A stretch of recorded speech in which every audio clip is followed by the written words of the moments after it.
Gerhard, winner last year, second on the grid this year. How do you feel about your chances in the race? It will be a very close race. I think Prost, Putzen, Menzel, Piquet, and myself, and Alboreto. It will be a very close race. How did qualifying go for you? Not bad, but not fantastic, because I had a blistered set of tires the second set, so I cannot improve the 18.4, and I missed only for 4 hundredths the pole position. Now I'm told the chassis feels good, the engine not so good, is that right? Yes, in the moment. The chassis setup here, is it very, very special? No, nothing special. A little bit, you have to be careful over the bumps, and it's very slippery, but generally it's our usual setup. And what about the tactics for the race? Are you going to stop for tyres this year, whereas you didn't last year? I don't know yet. That is said under the race. I will see how my tyres looks. But what's the important thing? Conserving the tyres, I suppose? No, to win the race. What chances have the Ferrari got? I would say I told it's very close today. It can win everybody from us, but Ferrari has a good chance to win, and we will see. But the race is always different conditions. We have to wait and look. Enough overtaking places here in a close race like that? Yes, better than in Spain.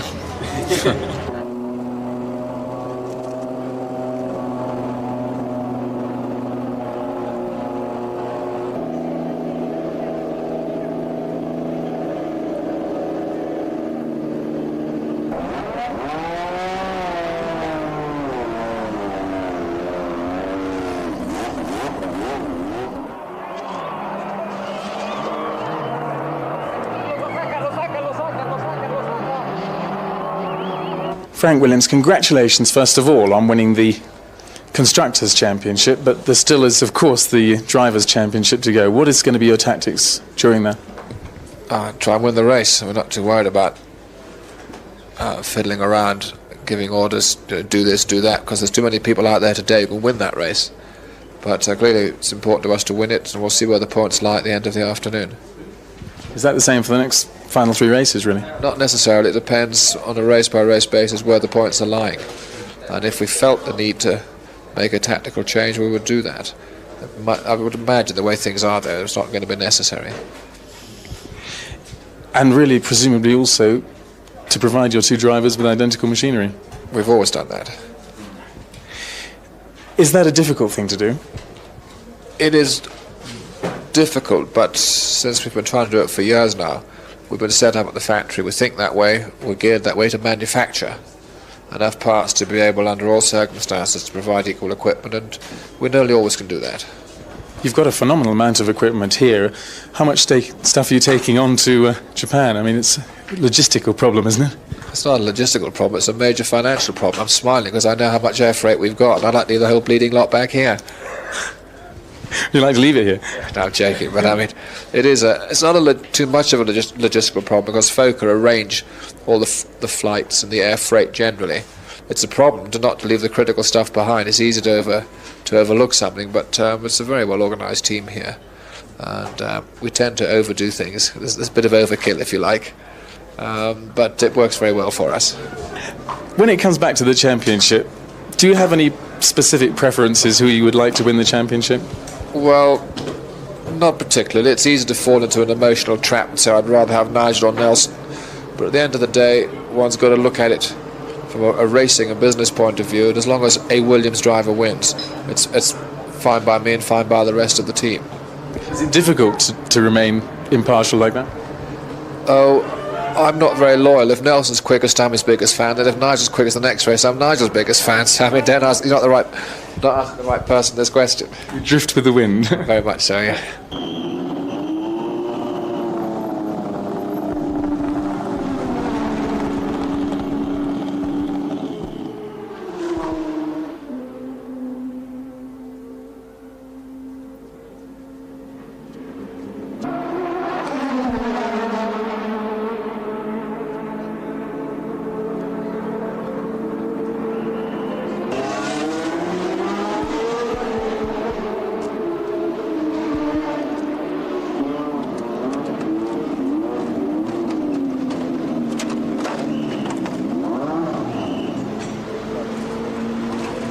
difficult to make a difference on this track. I think it's because we don't have a good grip, and it's difficult to set up the car.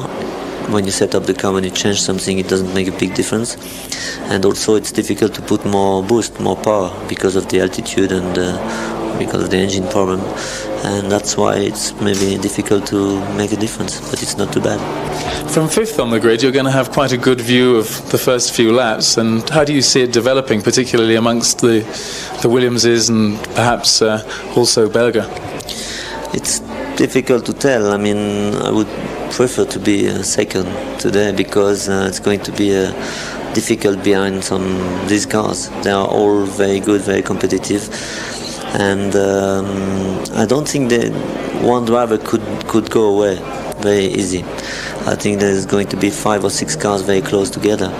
So if it's the case, being fifth is not a big problem, but we see it's going to be a tough race anyway. What about tyres for you? Do you think you're going to be able to go through on one set? I think so, but I don't know if it's a big advantage or not. I think it could be. Yeah. I mean, it could be a big advantage to you. It's difficult to tell, because this year we have a problem with the left front tire all the time, and when we need to change tires, the second set is always much better. And if we don't need to change, could be a problem for me. I don't know. It depends what I'm going to do the first few laps. Maybe I have to go slow, a little bit slower than the others. And Ferrari, Lotus and Williams, do you feel that they're all roughly equal? I would say Williams on this track has a better engine, and Ferrari has a better chassis. And I think that could make the difference. I would say I can be wrong, but I would say the Ferrari, except the reliability problem, should be the car to beat tomorrow. Well, you've got the opposition well sorted out. Where are you going to finish? It's going to be the car to beat, so I hope to beat it. I don't know.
Things have gone very well for the Zaxby team here this weekend.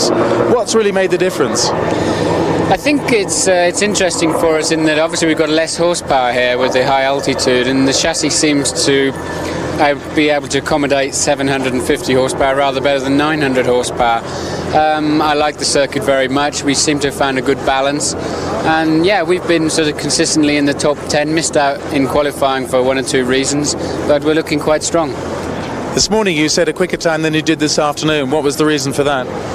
We had the engine's done really well this weekend. It's been the same engine in the car all weekend, and it's done a Grand Prix distance and a half, and it's very hot this afternoon, and the temperature, it was 117 degrees on the water, which in real terms is too hot, and we lost quite a bit of horsepower, and generally the engine was just getting tired. So just no power? Not no power, but we were 6/10 slower this afternoon than this morning, and that's only down to sort of straight line speed really, and particularly turbo lag coming out of the corners. What about adaptation of the engine to the height of Mexico City, 7,000 feet or whatever it is?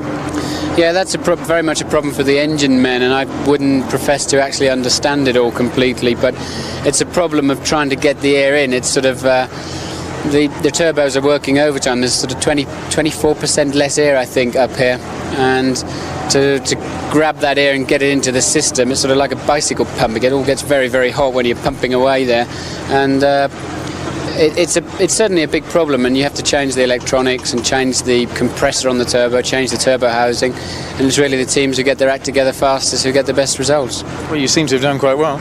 The team have done very, very well this weekend, yeah. It's their best ever qualifying position. I hope we were going to be in the top 10, but that's a little bit unrealistic with our budget, but we're looking good in the race, yeah. Yeah, looks good for the race, does it? Yeah, fuel consumption's good, and the balance seems quite good. Just got to worry about these tyres. It seems that as the track is coming in, a bit more rubber on the track, then the front tyre's working harder and harder. And last year here, I remember, had a lot of problems 10 laps into the race and the tyres were blistered, and I believe people have had that this afternoon, as we did. So that could catch us out, could catch everybody out like last year. Because Goodyear are actually saying that some people they would think will go all the way through without a change. Yeah, it's a funny thing. If you keep your tyres intact, I think they'll go right to the end because of the low grip situation. If you just overheat them a little bit on the surface, too much wheel spin or trying too hard in the early part on full tanks of fuel, remember the car weighs half as much again at the beginning of the race, which is an awful lot, then you'll be in the pits after 10 laps. If you keep them in good shape, you'll do the whole race 60 laps. So it's down to you. Very much, as usual on race day.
Ivan, fastest in the normally aspirated class. It's very competitive these days, isn't it? Yeah, also because it was a new circuit for me, and I think also for some other driver. And sure, because you're always in the atmospheric class, all the time are very close, and we are really fighting for the place, for the grid. Is there going to be a problem being classified here in the race, do you think? I think so, because this is a very fast circuit, and in comparison to the turbo car, we are not really so quick. And but we will push so hard for being qualified because it's so important for us. Now already you're thinking about next year. I believe you're going to be testing your new car very soon. Yeah, I already tested the chassis made by wood, and it was a nice seat, comfortable in comparison to this year. And I think that we are making a good job. And the new engine? And I will test the new engine probably before the Suzuka Grand Prix. So I think that we can see our power for next year. Do you think these last few races are very important because of next year? Are important for find sponsors, for the driver who are not find a position until now, and also important for us because later now is a Japanese sponsor, so we are going to make a Japanese Grand Prix. Will be very hard for our team and for me especially, but I think that it's the Formula One is like this.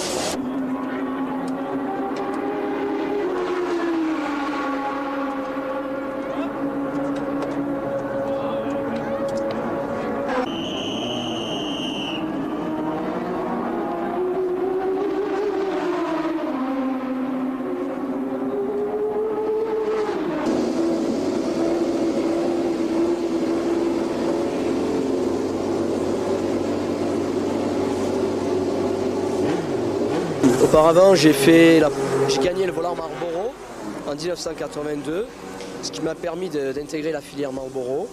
Et puis j'ai fait une première année donc en 83 de Formule Renault au sein de l'équipe Oreca et managé par Hugues de Chonac. Et là, cette année-là, j'ai fini 3e au championnat en gagnant 3 courses. L'année d'après, j'ai refait une année de Formule Renault en 84 donc, où là j'étais champion de France en gagnant 6 courses. Toujours au sein de la même équipe, et ça m'a permis de passer en Formule 3 en 85. Là en 85, je finis 2e au championnat de France en gagnant 3 courses, tout en conservant le même sponsor, Marlboro. Mais là, une petite nouveauté, c'est le pétrolier Elf qui m'apporte une petite aide donc en 85. Et là, je fais une saison. 86, de nouveau, je refais une saison de Formule 3 avec Marlboro et Elf. Et là, je suis champion de France en gagnant 6 courses, plus le Grand Prix de Monaco. Ce qui me permet d'être choisi par la filière européenne Marlboro pour disputer en 87 le championnat intercontinental de Formule 3000. Où cette année, je finis 5e du championnat en gagnant 2 courses. Et en cours de saison, j'ai été contacté par Gérard Larousse qui m'a fait part de son projet au départ de Formule 3000. Et puis après, petit à petit, il a envisagé donc la Formule 1. Et nous sommes tenus au courant mutuellement des événements. Et on a officialisé l'accord pour les 3 Grands Prix au mois de juillet pour le Grand Prix de France, au Paul Ricard. Et là, le protocole d'accord était donc pour faire le Mexique, le Japon et l'Australie. Donc je me retrouve aujourd'hui au Mexique. Et l'année prochaine, qu'est-ce que vous allez faire? L'année prochaine, rien n'est fait encore, rien n'est signé pour l'année prochaine. Ce que je souhaite, bien entendu, c'est continuer avec l'équipe, mais je crois qu'avant d'être choisi ou d'intégrer totalement l'équipe en 88, il va falloir que je fasse mes preuves sur ces 3 Grands Prix et je ne peux rien dire pour le moment. Et tu es satisfait avec le premier course? Ouais, pour les essais, ça va, on a bien travaillé avec l'équipe. La voiture est assez difficile à conduire, mais assez performante aussi. On a bien travaillé. Maintenant, la course demain, ça va être dur, ça va être difficile. Ce qu'il faut absolument, c'est finir la course pour demain.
I felt pretty bad. I mean, I don't know what's going on quite. I mean, we had a two-part race. I'm not terribly happy with my teammate, with his tactics in the second part.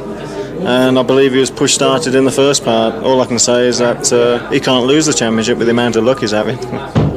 But you personally drove a stormer of a race, and I've never seen you drive so neatly and so forcefully. You must rate it as one of your best drives. It was one of the hardest ones, you know, because I had a very bad start in the initial race, and because I was on the dirty line, I got a lot of wheel spin. Then I was promoted into third place when Alan and Nelson came together, which I saw, and I won't apportion any blame, but it wasn't the red car's fault.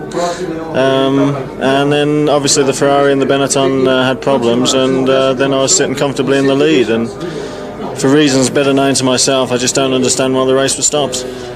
Well, it looked very dusty and dirty off the line. Did you have to be particularly neat and tidy today?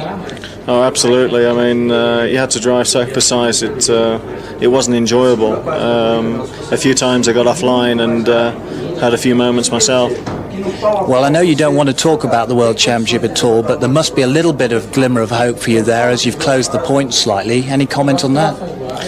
I mean, what can I say? I think it's 6 races I've won this year now, and I think we would have won a couple more if we hadn't had reliability problems. But, you know, being very professional about it, Nelson keeps finishing, and he has a tremendous amount of luck. And I think if I'd only had 50% of his luck this year, we would have been home and dry. But that's motor racing, and that's why we keep coming back.